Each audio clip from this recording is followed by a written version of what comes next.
Buenas tardes a todas y todos. La idea un poquito es empezar a retomar algunas charlas que venimos haciendo y la verdad que nos parecía arrancar una serie de 2 charlas que vamos a hacer que tienen que ver con negociación colectiva y el convenio colectivo de trabajo.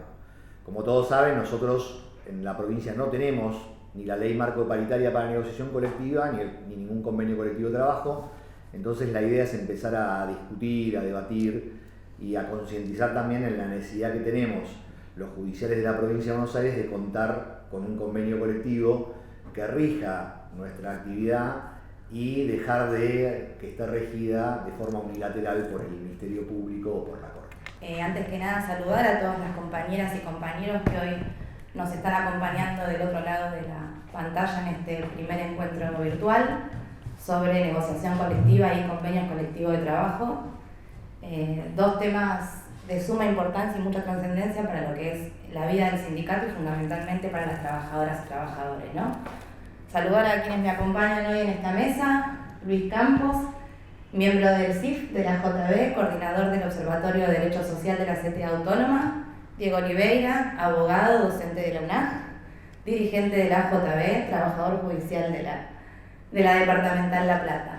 Aprovecho en ese camino para hacer un agradecimiento personal a que se me haya convocado como moderadora de este encuentro que promete ser más que interesante, y agradecerles a ambos que se hayan sumado a esta propuesta de la Secretaría de Capacitación de la JB. Siguiendo en ese camino, vamos a nombrar algunas de las departamentales que hoy nos acompañan, como ser Lomas de Zamora, La Plata, Matanzas, San Martín, Zárate Campana, San Isidro, San Nicolás, Mar del Plata, Avellaneda, La Luz. Veo que tenemos participación a lo largo y a lo ancho de toda la provincia, así que tienen que lucirse. No sé si sienten la presión, pero hay que lucirse hoy. Para no ser muy extensa, la dinámica del encuentro hoy, muy brevemente, consiste en una serie de preguntas que tanto Diego como Luis van a tener su tiempo para responderlas. Espero no se extiendan mucho del tiempo asignado, y una vez cerrado el ciclo de preguntas pasamos a leer las preguntas o comentarios que ustedes vayan poniendo en el chat del Zoom durante el transcurso del encuentro, para que tanto Diego como Luis tengan la oportunidad de responderlas. Si les parece bien, pasamos a la parte que estamos todos esperando, que es escucharlos a ustedes dos. Si están de acuerdo, la primera pregunta primero la contesta Diego, después Luis, y alternamos así. La cuestión es equitativa. Bueno, leemos la primera pregunta. ¿Cuál es el rol de la negociación colectiva en la relación capital-trabajo y por qué es importante contar con instancias institucionalizadas de negociación colectiva? Bien, la primera pregunta sobre el rol de la negociación colectiva. Yo hablaría de funciones de la negociación colectiva en el marco de la relación capital-trabajo, ¿no? Acá, por ahí me detendría un instante nomás para decir que la relación capital-trabajo está atravesada por un conflicto de intereses, en el cual, digamos, de un lado está el sector del capital, del otro lado el sector trabajo, y este conflicto determina una lógica de, digamos, de diferentes sentidos digamos, de apropiación, y que tiene que ver con que el sector capital tiende siempre, digamos, a reproducir su capital, a lograr mayor rentabilidad, y el sector trabajo lo que busca, digamos, es elevar los niveles de protección laboral, ¿no? Entonces, ese conflicto es un conflicto inherente a la relación laboral y a la relación capital-trabajo. Existe siempre. Es decir, tiene periodos o tiempos donde puede estar más presente la conflictividad o digamos, etapas donde digamos, esta relación en un momento concreto, en un lugar concreto de trabajo, en un establecimiento, transita un periodo de cierta tranquilidad. Pero siempre tenemos que pensar la relación capital-trabajo como un conflicto de intereses de lógicas diferenciadas, digamos, y donde determina todo el marco del derecho del trabajo. Acá la negociación colectiva viene, digamos, a ofrecer, si se quiere, algunas soluciones a este conflicto, pero soluciones que no son permanentes, sino que son transitorias. Es decir, este conflicto capital-trabajo siempre está latente. Entonces hay periodos donde, repito, hay, digamos, un tránsito de cierta, podríamos decir, relaciones de cierta paz social, se suele llamar en algunos acuerdos colectivos, pero hay un momento donde el conflicto nuevamente aparece.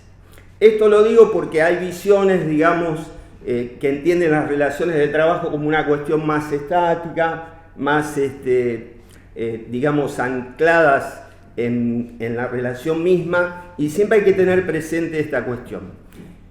¿Qué función cumple, por ejemplo, la negociación colectiva en este marco de esta relación conflictiva? Bueno, por un lado, es un elemento que eleva las condiciones de protección laboral, eleva los derechos laborales en relación a lo que puede ser la legislación general, ¿no?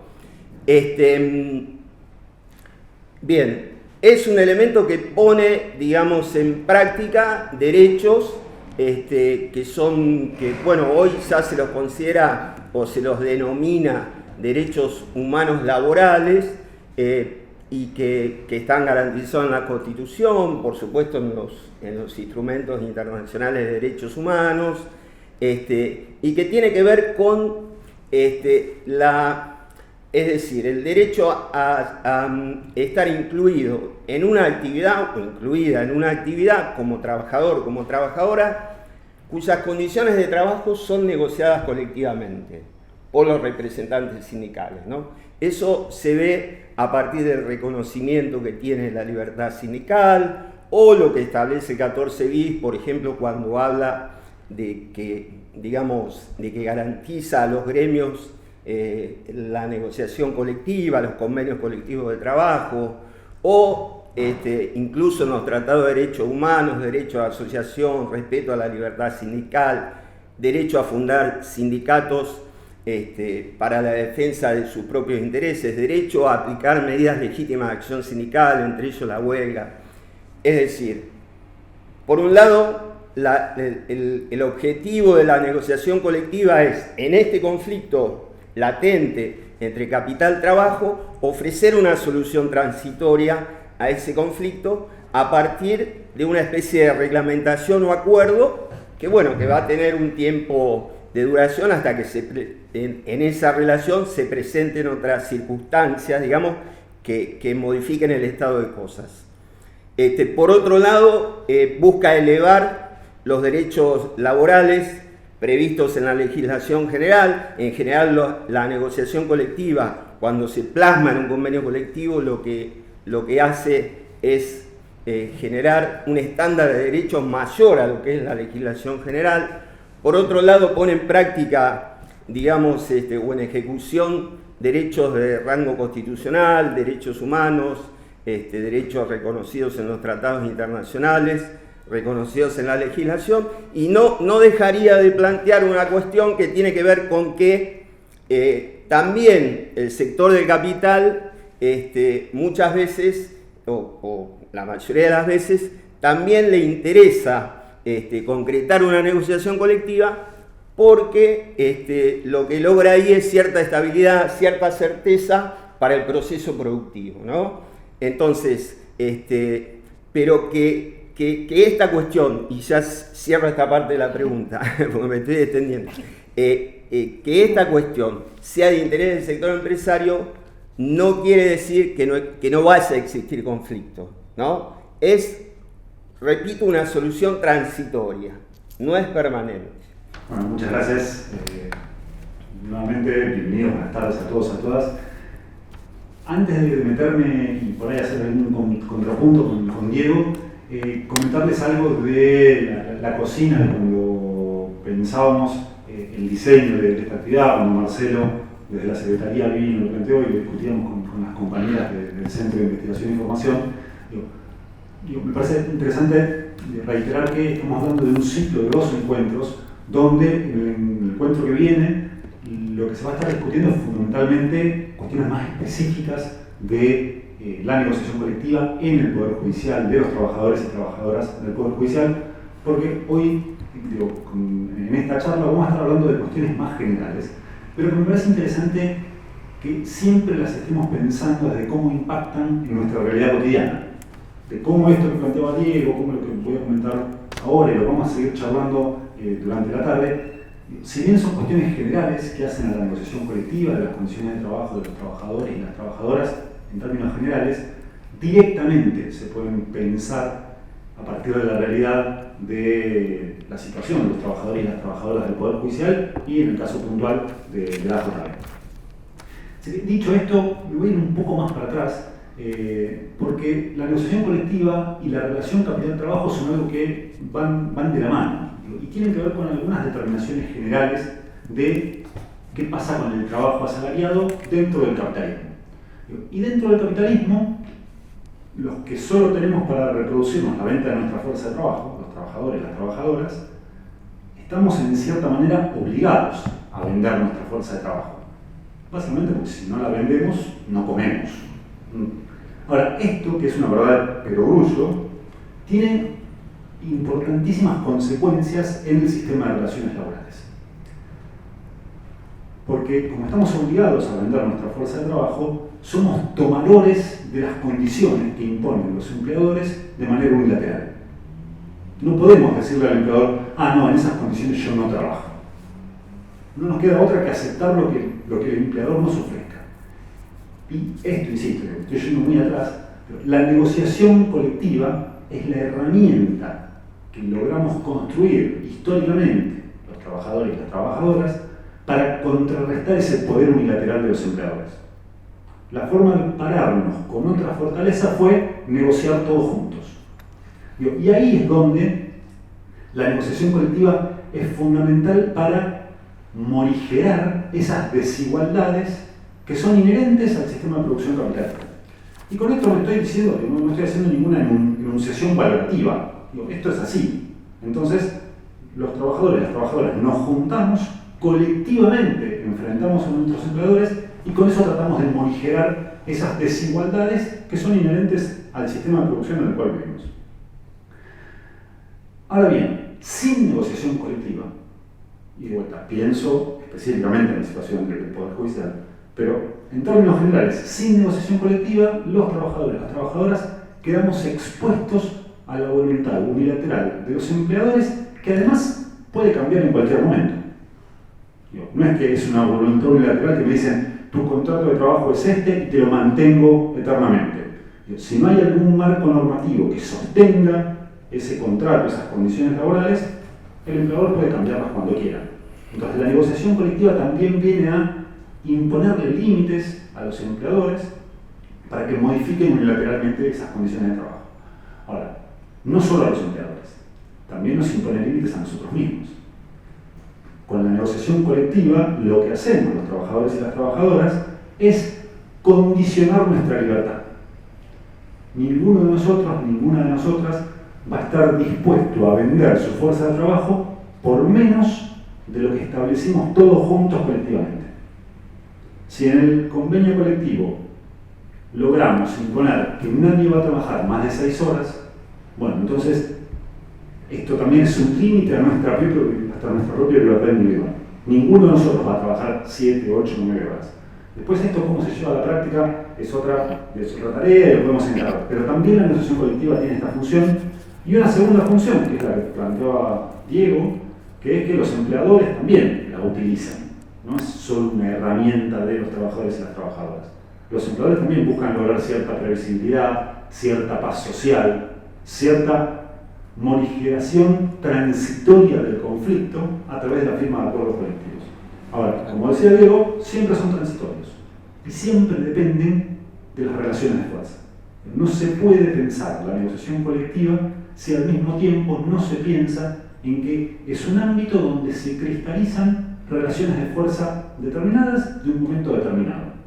Y esto me lleva a la segunda parte de la pregunta, que tenía que ver con la institucionalización. ¿Por qué es importante institucionalizar los mecanismos, los sistemas de negociación colectiva?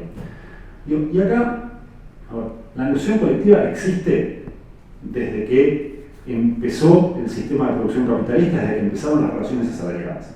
Ahora, era una negociación colectiva informal, no dependía de un sistema formalizado.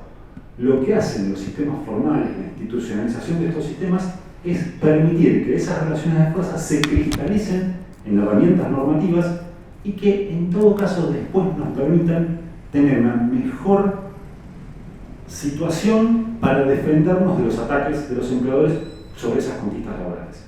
Pensemos en los convenios colectivos que se firmaron en nuestro país en 1975, donde muchas actividades durante mucho tiempo, en los 80, en los 90, se aferraban a esos convenios de 1975 para defenderse de ataques de los empleadores que intentaban flexibilizar aún más las condiciones de trabajo. Y se siguen aferrando. Y se siguen aferrando, claro. Sí. Entonces, ahí, la institucionalización de estos sistemas, en cierta medida, lo que nos permite es cristalizar situaciones de fuerza cuando estamos más fuertes, y cuando estamos en alguna situación de mayor debilidad o cuando estamos enfrentando embates patronales, tener herramientas de donde agarrarnos para sostener esos momentos de resistencia, porque, como insisto, vuelvo a lo que decía Diego, todo esto es transitorio, va y viene. Entonces, los momentos de fortaleza no son eternos, los momentos de debilidad no son eternos.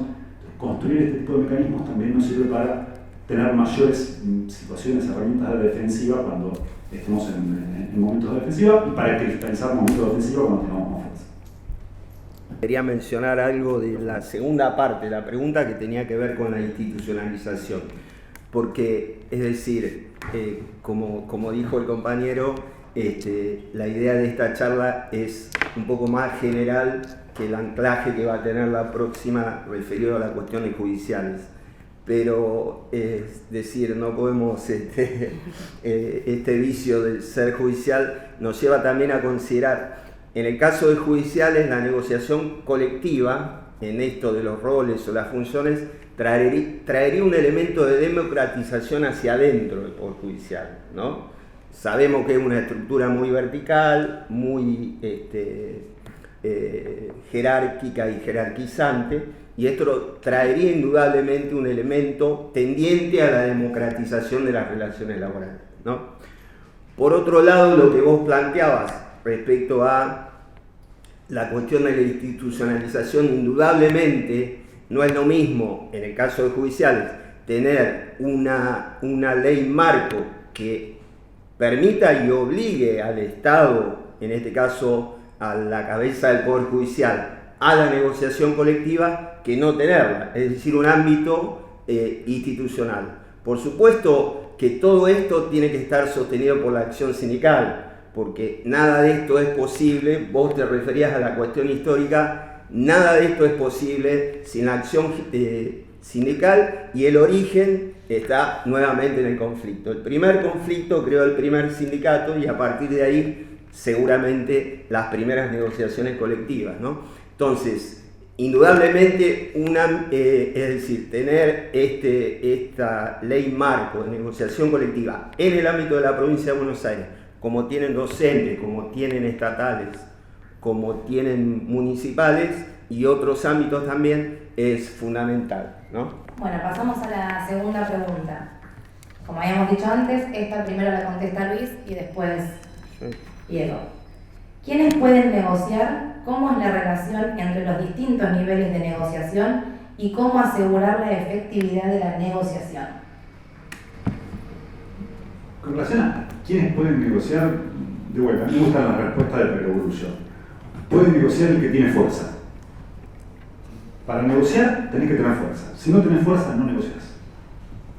Incluso, hasta daría un paso más. Podríamos llegar a tener ley marco para la negociación colectiva. Pero si no tenemos fuerza, no negociamos. Y podría darse el caso opuesto. Podríamos negociar sin tener ley. Ahora, la diferencia, y acá sí es clave, es que la energía que te demanda, la cantidad de fuerza que te demanda negociar si no tenés ley, es muchísimo más importante que la energía que necesitas para negociar si tenés ley.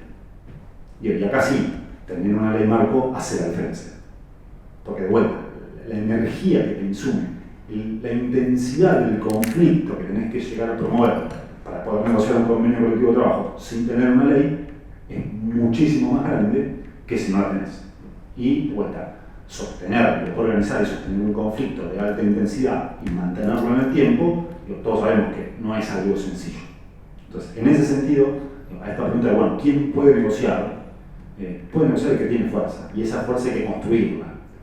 Y la conquista de legislación que genera las condiciones para negociar convenios colectivos de trabajo es parte de ese conflicto, es parte de esa lucha histórica. Entonces, la primera cuestión, donde yo haría mucho foco, tiene que ver con eso, con que no se puede pensar, insisto, la negociación colectiva sin la construcción de fuerza, sin el conflicto, y la sanción de las leyes que permiten la negociación colectiva como parte de este proceso. Si vamos ahora, en la historia de las relaciones laborales de Argentina, la negociación colectiva es previa a las leyes. Hay muchísimos convenios colectivos de trabajo que se negociaron antes de la sanción de la ley 14.250.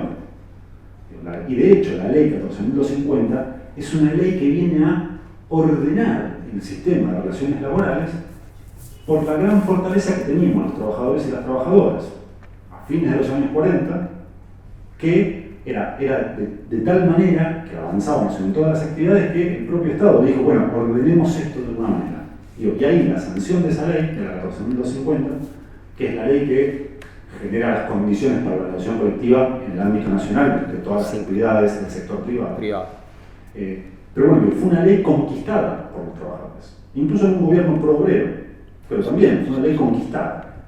Entonces, en ese sentido me parece que si al mismo tiempo pensamos en la legislación que fue habilitando la negociación colectiva, que fue generando las condiciones para la negociación colectiva en el sector público, a nivel nacional, a nivel provincial, también son producto de conquistas de los trabajadores y las trabajadoras de los distintos sectores que fueron reclamando, fueron llevando adelante acciones para contar con esas leyes marco.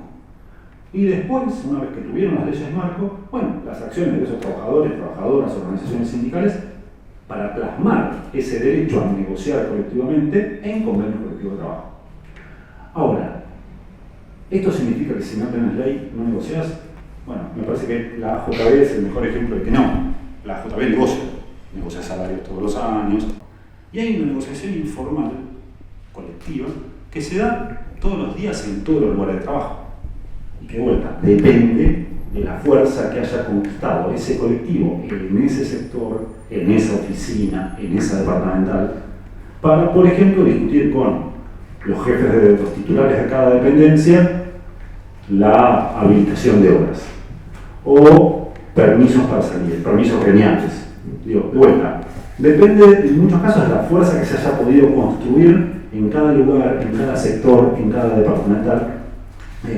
Y ahí es donde esa segunda pregunta, y para hacer en todo caso corta y para que los organizadores no nos hagan señas detrás de cámara, ¿en qué niveles se puede negociar? Bueno, se puede negociar en todos los niveles. Y de vuelta, negociamos en todos los niveles. Ahora, obviamente, no vamos a discutir salarios a nivel del fuero civil y comercial de Trenkelauken, porque no se discute salarios ahí, pero sí se puede discutir alguna cuestión vinculada a las cuestiones disciplinarias, a la aplicación de sanciones o a permisos gremiales. Y esto en todo caso lo vamos a ver un poquito más adelante cuando nos metamos sobre contenidos.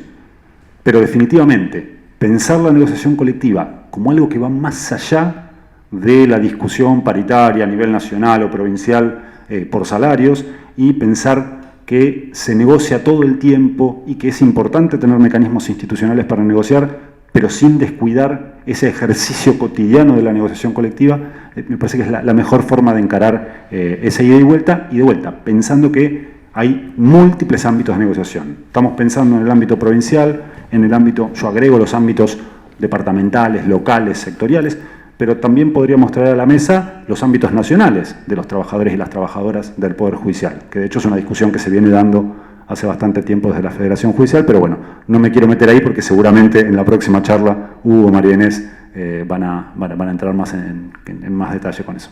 Bueno, muchas gracias.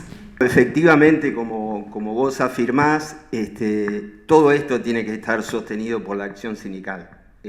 La acción sindical colectiva, ¿no? Es decir, la movilización de la base trabajadora en función de los objetivos que se plantee ese colectivo. Indudablemente es así. Indudablemente negocian quienes pueden negociar, quienes tienen poder, digamos, para negociar, pero bueno, hay como cuestiones técnicas también que tienen que ver con cualquier negociación colectiva que tiene un marco legal y que, bueno, eso debe atenderse, digamos, ¿no? Y en este caso, bueno, las comisiones negociadoras son por una parte del sector, estamos hablando en general, pero nos estamos metiendo todo el tiempo en la cuestión judicial y es realmente lo que nos interesa. Pero en lo general, bueno, el sector empresario negocian las cámaras, negocian grupos de empresa por la parte empresaria, incluso un empresario individual, representante de empresario. Por el sector trabajador, las entidades sindicales con personería gremial que tengan incluido dentro de su ámbito de actuación personal a esos trabajadores. En el caso de judiciales, todos los trabajadores dependientes del Poder Judicial en cualquier cargo y nivel que no requieran acuerdo del Senado. Eso nos da, digamos, una integración vertical de lo que es nuestra representación, desde el primer cargo ingresante hasta cargos de funcionarios y funcionarias que no requieran acuerdo del Senado, ¿no? Eso por un lado. Después, digamos, los niveles de negociación que vos planteaste, bueno, eso tiene que ver con lo que se conoce como articulación de la negociación colectiva. Hay niveles generales y niveles particulares o menores. Siempre en esta materia, quien habilita la negociación en niveles menores es el sindicato que tiene el poder de participar de la negociación, o la potestad de participar de la negociación general, ¿no? Habilita. Un ejemplo de esto es lo que se da en la negociación del sistema universitario, donde, por ejemplo, las diferentes federaciones negocian con el Consejo Interuniversitario Nacional. Ahí hay varias federaciones de docentes universitarios y luego se habilita una negociación en ámbitos particulares que son las universidades nacionales, ¿no? Y ahí actúan lo que son los sindicatos de base de esas federaciones. En el sector público tenemos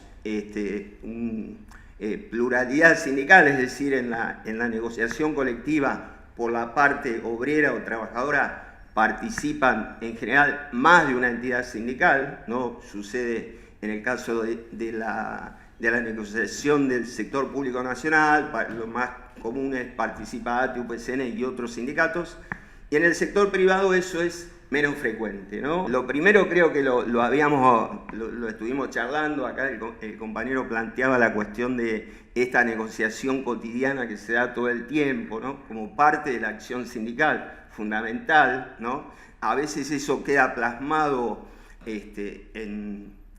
en un acuerdo escrito, la mayoría de las veces son acuerdos de palabra, pero que se cumplen, digamos, y tienen toda la fuerza, toda la legitimidad, digamos, porque es decir, las partes están legitimadas para producir acuerdos. Ahora, la efectividad de esto es siempre la capacidad de movilización que tengamos como sindicato alrededor de estas cuestiones. Es decir, creo que en esto estamos perfectamente de acuerdo. No hay nada que garantice, digamos, que una negociación se lleve adelante, se plasma, incluso que se cumpla.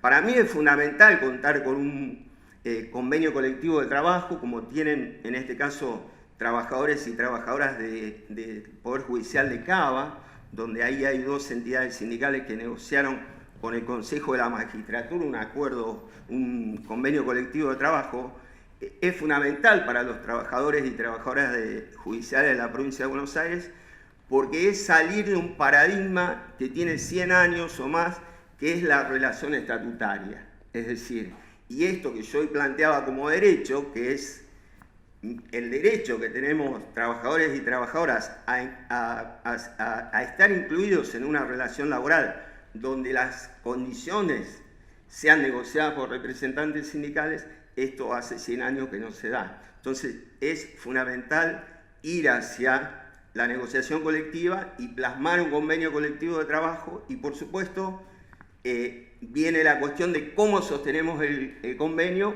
y cómo sostenemos los derechos que tenemos en el convenio. Bueno, eso, ahí no hay fórmulas mágicas, ¿no?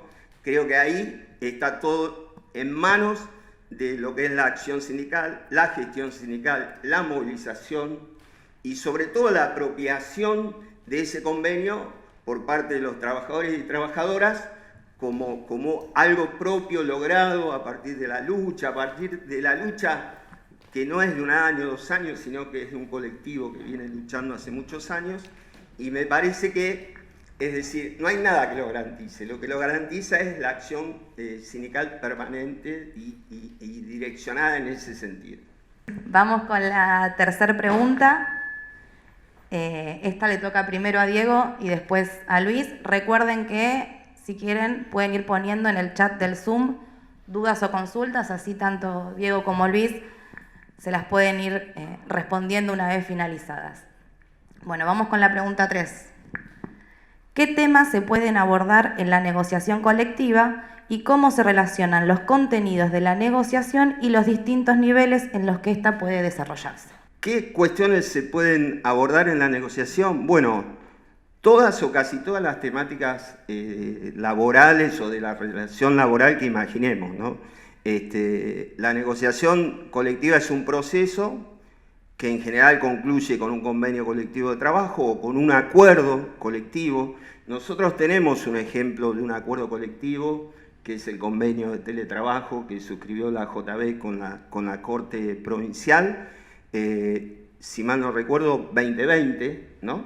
No me acuerdo si es 2020 o 2021, y eso es un ejemplo de un acuerdo colectivo que no llegó a ser un convenio porque fue en una situación de pandemia, de emergencia, pero sí tiene todas las notas de un acuerdo colectivo. Acá se verifica esta cuestión, Luis, que vos planteabas de, bueno, no hay un marco regulatorio y se negocia igual, ¿no? Eso pasó. El tema es cuando no podemos obligar a la contraparte, podemos, como vos decís, encarar una conflictividad dirigida a lograr eso, y bueno, eso quizás produce un desgaste. Entonces, tener un marco legal, como si uno ve el nivel de reglamentación que hay hacia el interior del Poder Judicial, digo, ¿por qué no hay una ley marco? Si hay una acordada y una resolución para todo lo que uno se puede imaginar, ¿no? Entonces, bueno, todo lo que tenga que ver con temáticas de la relación laboral. Por supuesto, salario, por supuesto, y ahí una nota que es que este convenio que yo mencionaba de judiciales de Cava tiene incluida la porcentualidad hacia el interior, es decir, referida a determinados magistrados del Poder Judicial de la ciudad, pero tiene en ese convenio reglamentada una porcentualidad, ¿no? de todas las categorías salariales.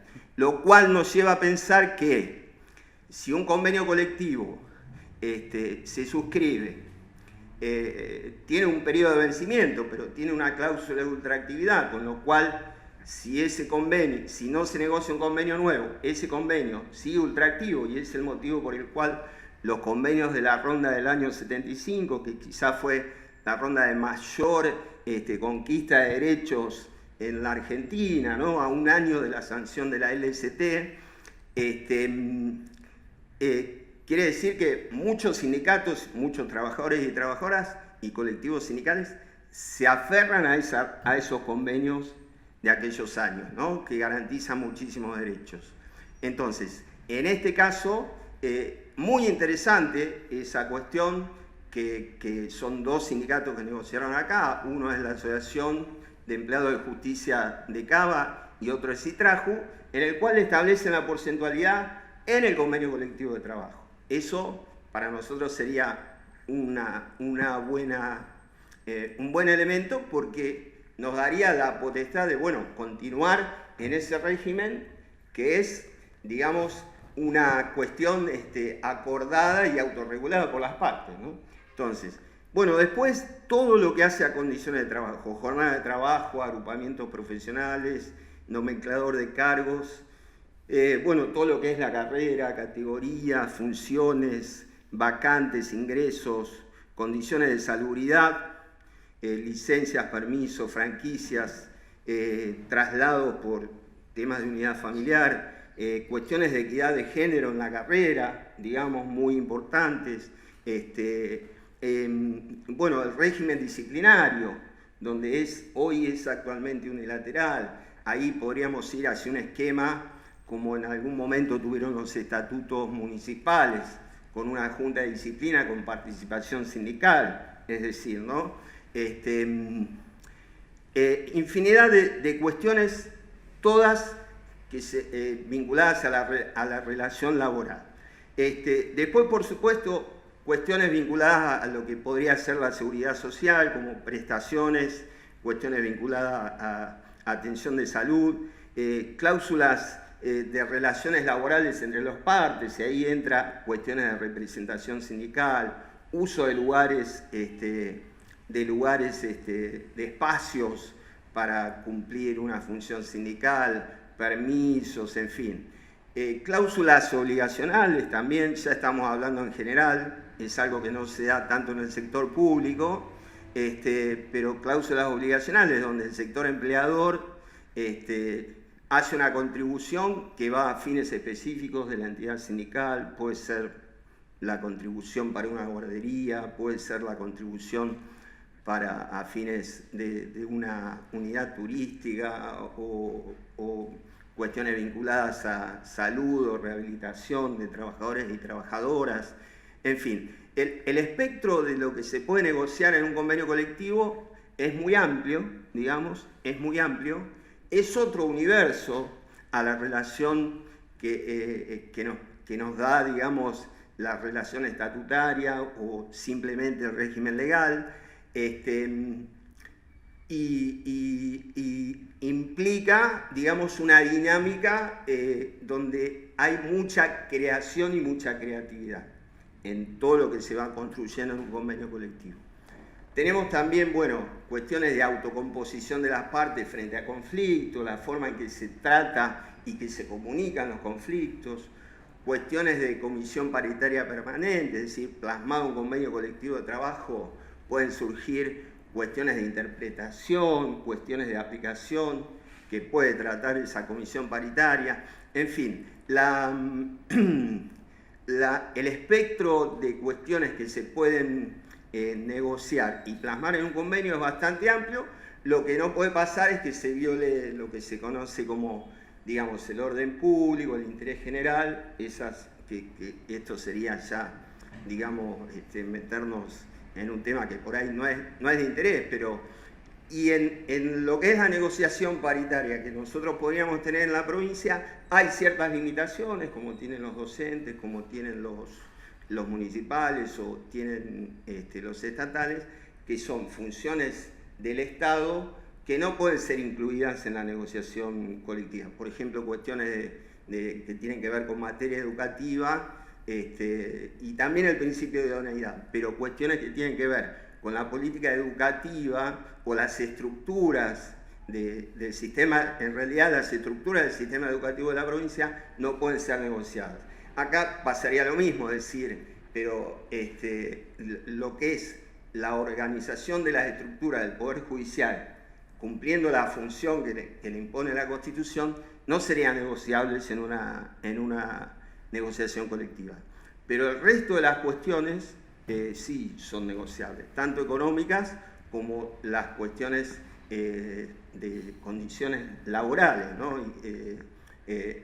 Lo que se conoce como SIMAT, es decir, el medio ambiente de trabajo, es decir, infinidad de condiciones que son negociables y que se plasman en un convenio colectivo y podrían plasmarse perfectamente, ¿no? Y salir un poco del esquema reglamentario que tenemos hoy.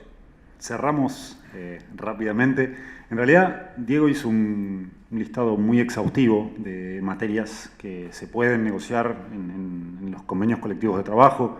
Digo, yo tenía anotado que como primera respuesta, bueno, no existen límites a priori, digo, sí algunas cuestiones específicas, digo, de definición de políticas públicas, pero en términos del contenido de las relaciones laborales, prácticamente no existen límites. De vuelta, Diego hizo un listado muy exhaustivo. Así que me voy a tomar unos minutitos en todo caso para encarar la misma cuestión desde otro lugar. Por un lado, ¿por qué se pone el foco en lo salarial? Si pensamos la negociación colectiva más allá de los judiciales, de todos los trabajadores y trabajadoras en estos años en Argentina, y si preguntamos qué se discute en la negociación colectiva, lo primero que vamos a escuchar es salarios. Y eso tiene que ver fundamentalmente con contextos inflacionarios muy elevados.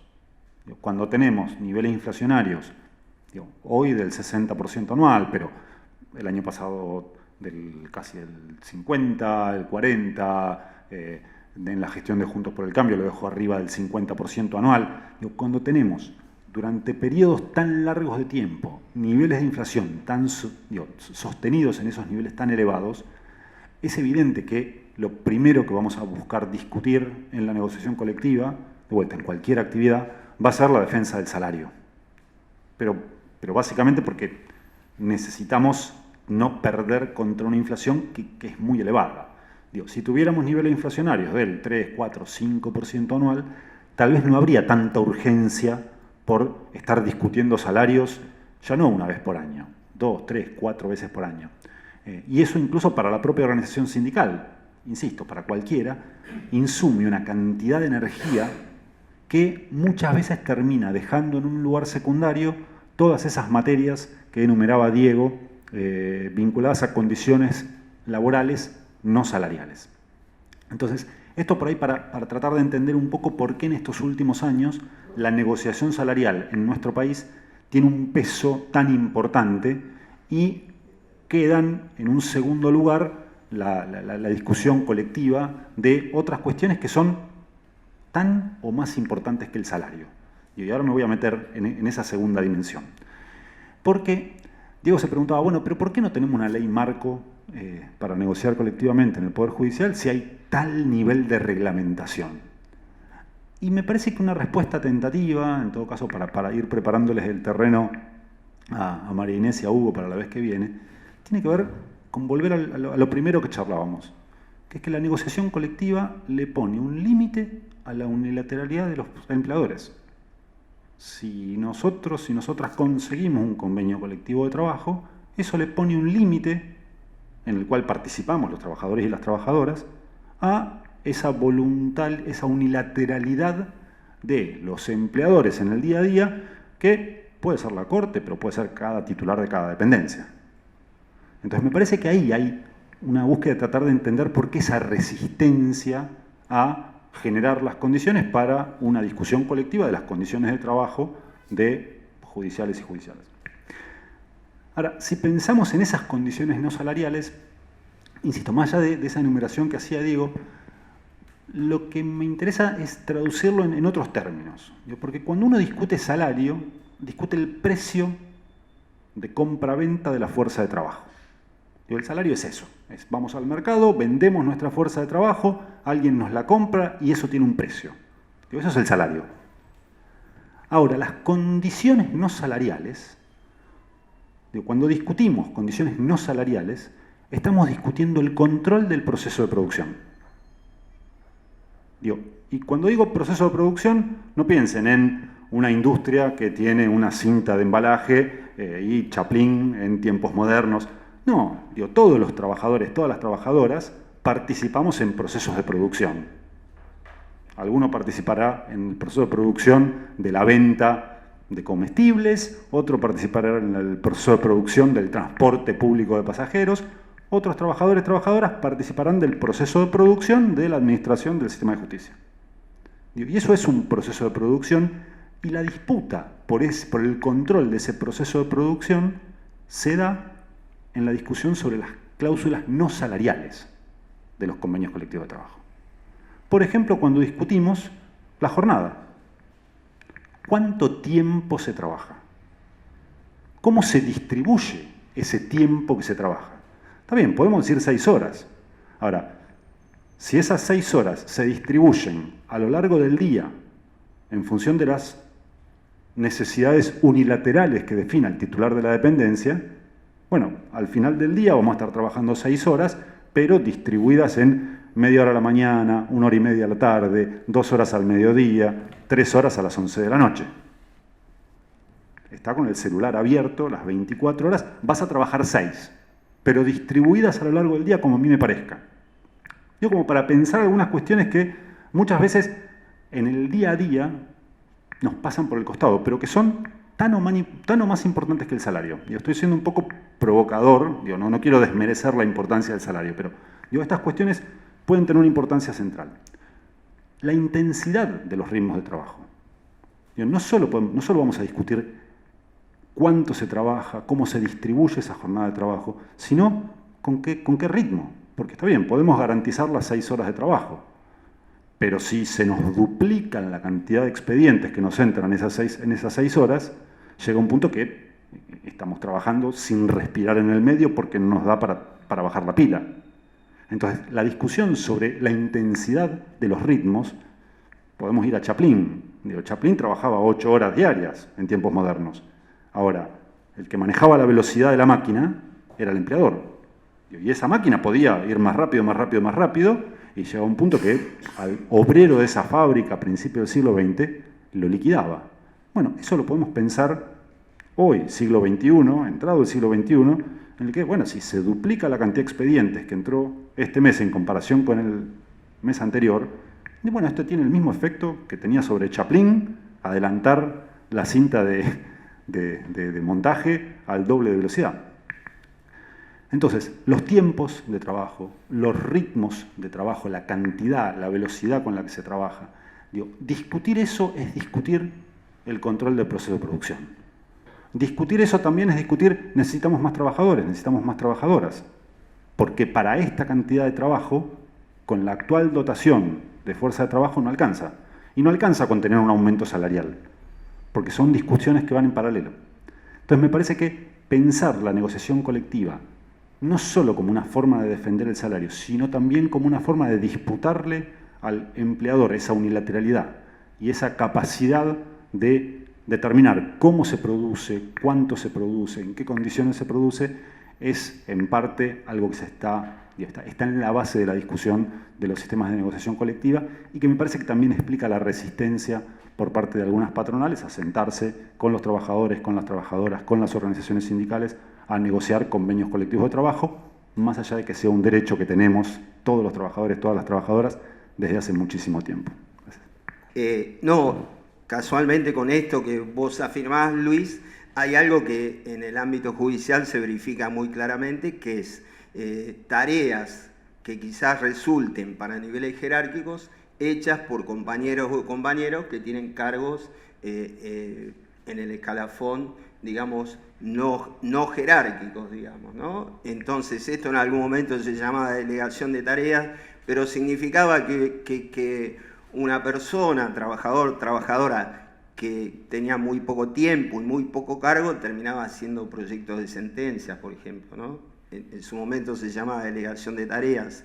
Entonces, bueno, acá también hay una cuestión en el convenio colectivo, determinar cuáles son las tareas referidas a determinados cargos, ¿no? Y entonces, si yo cumplo otra tarea, puede haber un mecanismo por el cual se me reconozca un cargo de un nivel superior, ¿no? Entonces, totalmente de acuerdo, ¿no? Y así hay una infinidad de ejemplos que hacen a nuestra actividad que tienen que ver con esto que vos planteabas, ¿no? Bueno, veo que estuvieron escribiendo algunas preguntas y consultas en el chat, así que vamos a pasar a leerlas, así ambos pueden responderlas de manera breve, de lo ser posible. Vamos con la primera pregunta que dice, en el caso de lograr la ley de negociación colectiva, ¿cuáles serían las consecuencias inmediatas que produce? Por lo pronto, te para como organización sindical y como conjunto de trabajadores y trabajadoras del sector en una posición de mucha mayor fortaleza para negociar un convenio colectivo de trabajo. ¿Te garantiza que vas a negociar un convenio colectivo de trabajo? No. Para eso necesitas fuerza. Pero te para en una posición que te acerca un poco en el camino. Tener la ley, por ejemplo, habría que ver los términos de esa ley, de vuelta, la letra chica de esa ley, pero bueno, por lo pronto, a ver, si fuera como en el ámbito nacional, pensando en la 14250, bueno, esa ley obliga al empleador a sentarse a la mesa de negociación. No lo obliga a no lo obliga a acordar, pero sí lo obliga a sentarse en esa mesa de negociación y además le suma una serie de obligaciones adicionales que tienen que ver con el acceso, el acceso a la información, negociar de buena fe, de vuelta. Ninguna de esas obligaciones y esos derechos que está en la ley nacional te va a garantizar que vas a llegar a un convenio colectivo de trabajo prontamente. Pero lo cierto es que te va a parar en una posición de fortaleza relativa mucho mayor. No es lo mismo disputar al interior del Poder Judicial o para afuera que vos querés firmar un convenio colectivo de trabajo si tenés ley que si no la tenés. Pensando en cómo esto se discute con cada compañero, con cada compañera. No es lo mismo salir a pelear, salir a generar conciencia de que necesitamos un convenio colectivo de trabajo si esa ley existe que si esa ley no existe. Yo pienso en cualquier compañero que tal vez estás recién acercándose al sindicato o que tal vez ni siquiera está afiliado, pero bueno, que un dirigente de alguna departamental, algún activista, va, se le acerca y le dice, mira, esta ley, la Corte tiene la obligación de sentarse a una mesa de negociación y no lo está haciendo. Bueno, ese discurso es muy sencillo y es mucho más potente que la situación actual donde esa ley ni la tenés y te dicen, bueno, ¿y para qué vamos a discutir un convenio si está la 2300?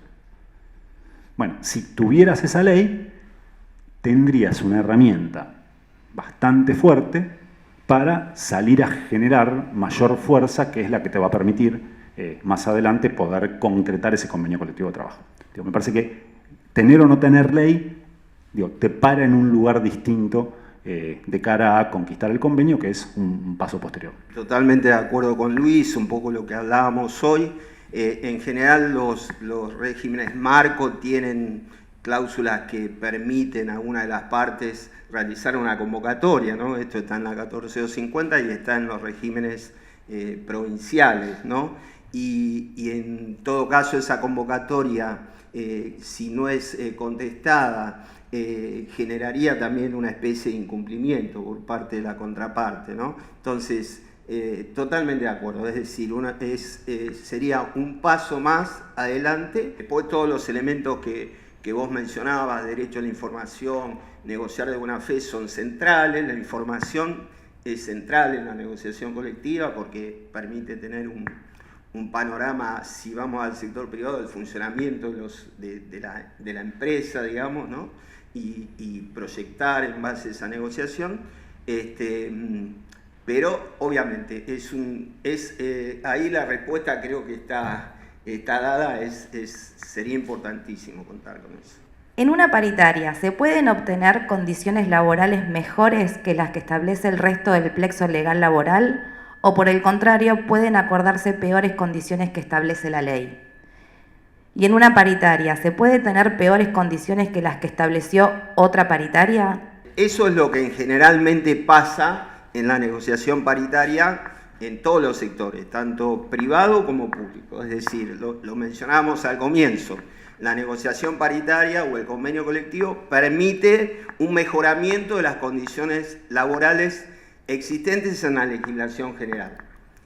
El otro tema, que es si puede establecer peores condiciones, en base a los principios laborales, principios de progresividad, todo lo que es, digamos, los principios de derechos humanos laborales, no podría pasar.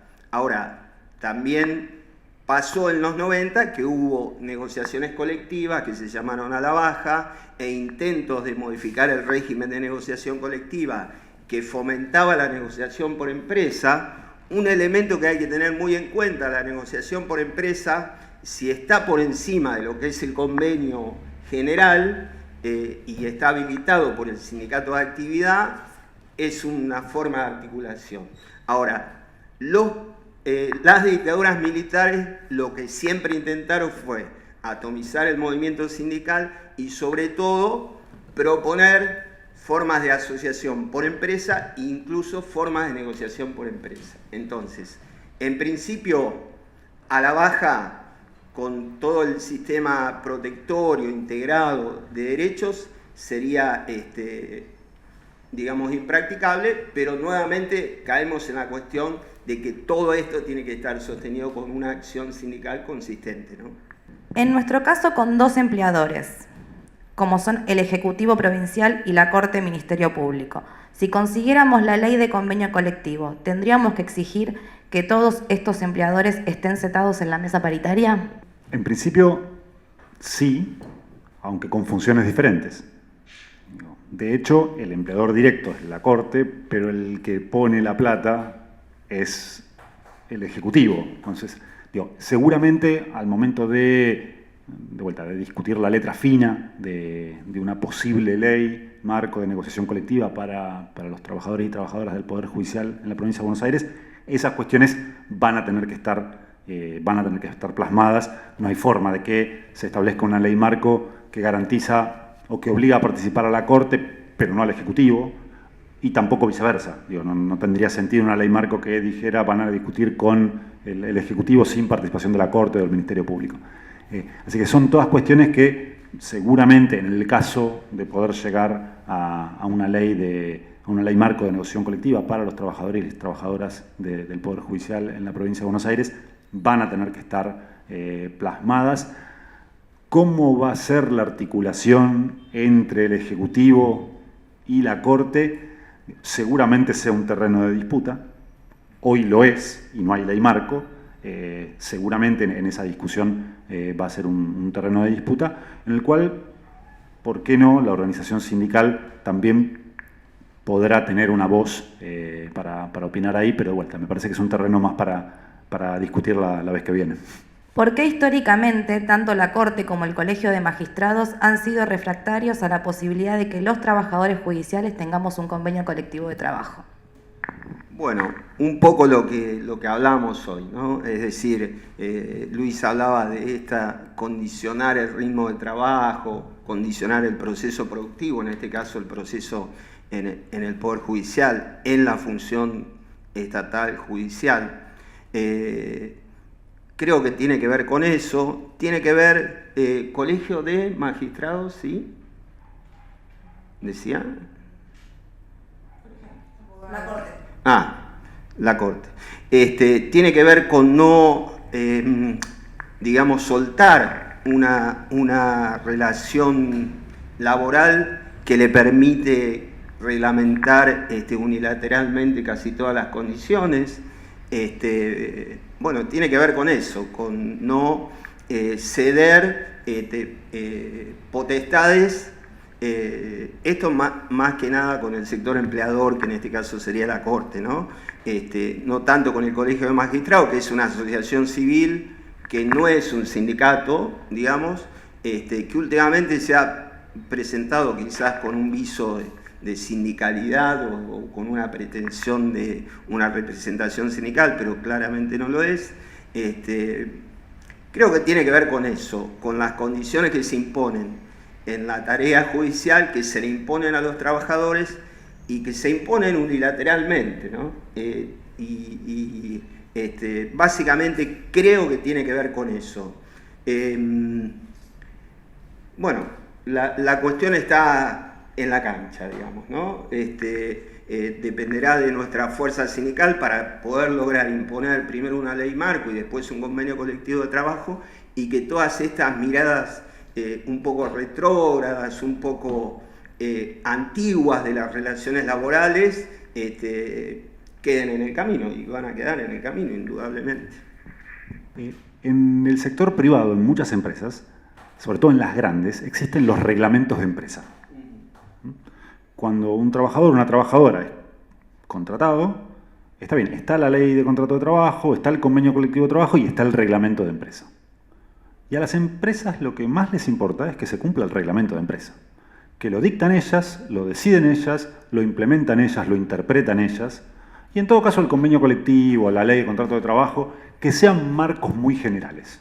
Pero acá, en este establecimiento, la relación entre trabajadores y patronal se rige por el reglamento de empresa. En el Poder Judicial eso es la acordada 2300. Puede establecer derechos, de hecho los reconoce, pero son derechos que reconoció el empleador, que interpreta el empleador, que regula el empleador, sin ninguna participación de los trabajadores y las trabajadoras. Y puede ser buenísima, no entro en esa discusión, pero no hay ninguna participación de trabajadores y trabajadoras en el texto, en cómo se interpreta, en cómo se implementa. Y ahí hay un paralelo con estos reglamentos de empresas. Me parece que yendo a la pregunta, lo que no quiere la Corte lo que no quiere el Ministerio Público es soltar esa herramienta de poder. Es soltar la potestad de decidir cómo se trabaja, cuánto se trabaja, quién trabaja, bajo qué condiciones, cómo es el régimen disciplinario, todas estas cuestiones que hablaba Diego hace un ratito. La Corte dice, yo puedo tener las mejores condiciones laborales, pero las decido yo. Las implemento yo, las interpreto yo y las modifico yo cuando quiero. Por más que después no las modifique, no importa. Pero el poder de modificarlas, de implementarlas y de interpretarlas, no lo quiero ceder. Y me parece que lo que se disputa en la negociación colectiva es ese poder. Y por eso es tan importante y por eso la Corte, el Colegio de Magistrados, se resiste a cederlo. ¿La cuota solidaria en el sector público sería factible en el convenio colectivo de trabajo? La cuota solidaria son cuotas que en el sector privado están habilitadas por la ley 14.250. La OIT las reconoce como posibles dentro de la negociación colectiva. Ahora, eso no quiere decir que sea algo obligatorio ni que todos los convenios colectivos de trabajo que se firman en nuestro país contengan estas cuotas que pagan todos los trabajadores y las trabajadoras comprendidos en el ámbito de actuación de un acuerdo salarial, de un convenio colectivo de trabajo. Esto en todo caso será parte de la discusión del convenio colectivo de trabajo en el caso de que se apruebe. Podrían implementarse o no, dependerá de la negociación, al igual que sucede en el ámbito nacional, que están habilitadas por la ley, en algunas actividades se implementan, en otras no. Agrego que se verifica poco en el sector público, pero existen antecedentes, hay un antecedente en la provincia de Salta. La cuota solidaria es la que pagan, es decir, es un aporte solidario. Recordemos que los sindicatos se sostienen con el aporte de los compañeros y compañeras, trabajadores y trabajadoras, ¿no? Es decir, los recursos sindicales vienen de la afiliación y en este caso el aporte solidario en el sector privado, como decía Luis, el régimen legal lo habilita para los casos, sobre todo se aplica sobre los no afiliados, en virtud de esta gestión sindical que logra un incremento salarial o que logra un acuerdo colectivo que viene a complementar el convenio, en fin. En el sector público y en provincia de Buenos Aires no estarían contempladas, yo no tengo registro de que se hayan aplicado, pero nada lo impediría, digamos, ¿no? Nada lo impediría.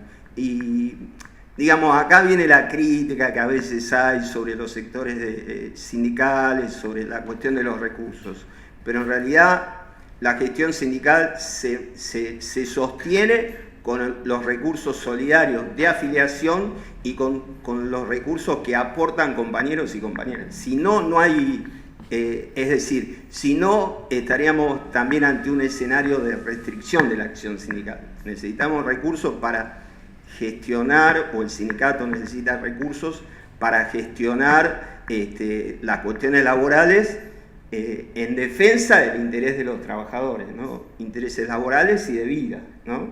Entonces, podría ser plenamente factible la aplicación de un aporte solidario en el caso de una negociación como judiciales. Dependerá también de qué marco regulatorio tengamos. Vamos con la última pregunta. Teniendo ya el convenio colectivo de trabajo en vigencia, ante un conflicto con nuestro empleador, ¿alcanza el ámbito del Ministerio de Trabajo o cabría la intervención de una comisión de la legislatura en la provincia de Buenos Aires? No, a ver, en la negociación colectiva nuestra, el Ministerio de Trabajo es una especie de tercero imparcial, aunque forma parte del Estado provincial, ¿no? Es un órgano del Estado provincial.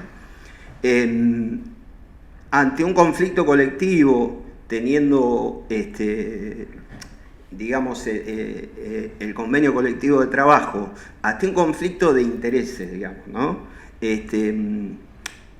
Podría aplicarse un mecanismo de autocomposición de las partes, ¿no? Perfectamente, hoy lo mencionábamos, incluso eso tiene que ver con cómo se comunican las negociaciones, cómo se comunica el conflicto, podría ser tranquilamente. Y lo de la legislatura yo creo que hace una referencia a una cuestión que tiene que ver con algo que está en la Constitución provincial, que es el órgano imparcial, el famoso órgano imparcial. Yo creo que no necesariamente, digamos, debería intervenir la legislatura.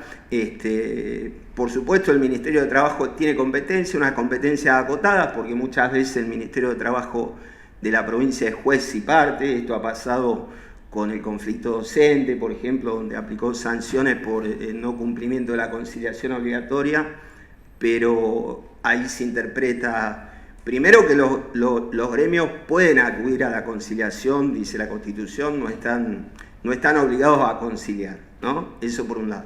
Y por otro lado, el Estado, el Ministerio de Trabajo es un órgano del Ejecutivo Provincial.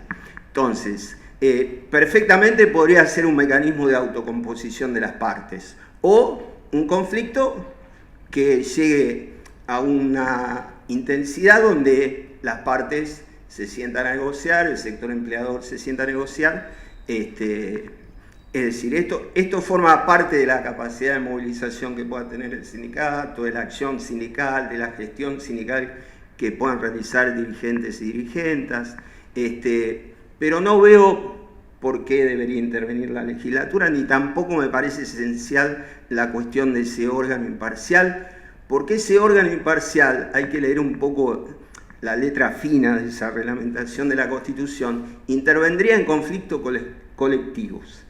Y por definición los conflictos colectivos son esos donde, digamos, el colectivo trabajador busca elevar niveles de protección. Entonces ahí pueden ser cuestiones salariales, pero pueden ser también una modificación de la jornada general en el ámbito del Poder Judicial, qué sé yo. Entonces, bueno, qué sé yo, cualquier otra condición laboral, además de la salarial. Yo digo, ¿qué tiene que hacer ahí un órgano imparcial definiendo la razón para el sector trabajador y el sector empleado? Obviamente que eso no tiene mucho sentido. Y además, los proyectos que en su momento hubo en la legislatura establecían que el órgano imparcial se iba a integrar con una forma en como la Corte se integra con los conjueces, que son abogados de la matrícula con muchos años de matrícula, y eso realmente no garantiza ningún derecho. Así que me parece que la clave pasa por lo que hagan las partes, digamos. En este caso lo que nos interesa a nosotros es la herramienta sindical, y después, bueno, el Ministerio de Trabajo tiene un rol indudablemente como autoridad de aplicación, pero creo que la legislatura no tiene nada que ver en un conflicto colectivo, ¿no? Bueno, gracias nuevamente a ambos, la verdad es que han sido sumamente claros, nos hace plantearnos e incluso replantearnos, ¿no?, un montón de cuestiones. Recordemos que somos el único sector estatal que no tenemos ley de negociación colectiva y convenio colectivo de trabajo, y está a la luz lo beneficioso que eso resultaría para las trabajadoras y los trabajadores, ¿no? Considero que todas las instancias, ya sea, y perdón por ser repetitiva, la negociación colectiva, los convenios colectivos de trabajo, e incluso este tipo de formación, ayudan al fortalecimiento del sindicato en todos los niveles, los dirigentes provinciales, las comisiones directivas departamentales, e incluso aquellas compañeras y compañeras de base que militan en la JB ahí en el cotidiano, digamos, codo a codo con sus compañeras y compañeros, y esa es la única manera de poder garantizar los derechos de las trabajadoras y los trabajadores, ¿no? Muchas gracias, agradecerles nuevamente a ustedes, a las compañeras y compañeros, a los miembros del CIF, a las compañeras y compañeras del CIF, que sin ellos esto no hubiese sido posible. Les recuerdo que el día 29 de junio a las 17 horas nos volvemos a encontrar para seguir hablando de negociación colectiva y convenio colectivo de trabajo, quizás ya no tanto de la cuestión desde el punto de vista técnico, como bien vos explicaste al principio, sino más bien desde la historia de nuestro sindicato, esa historia de lucha, nuestra propia historia. El día 29 a las 17 horas nos van a acompañar Hugo Russo, secretario general de la JB, Marine Jiménez, secretaria adjunta, y el doctor Gianni Belli, abogado laboralista. Así que bueno, muchas gracias a todos y nos vemos el 29.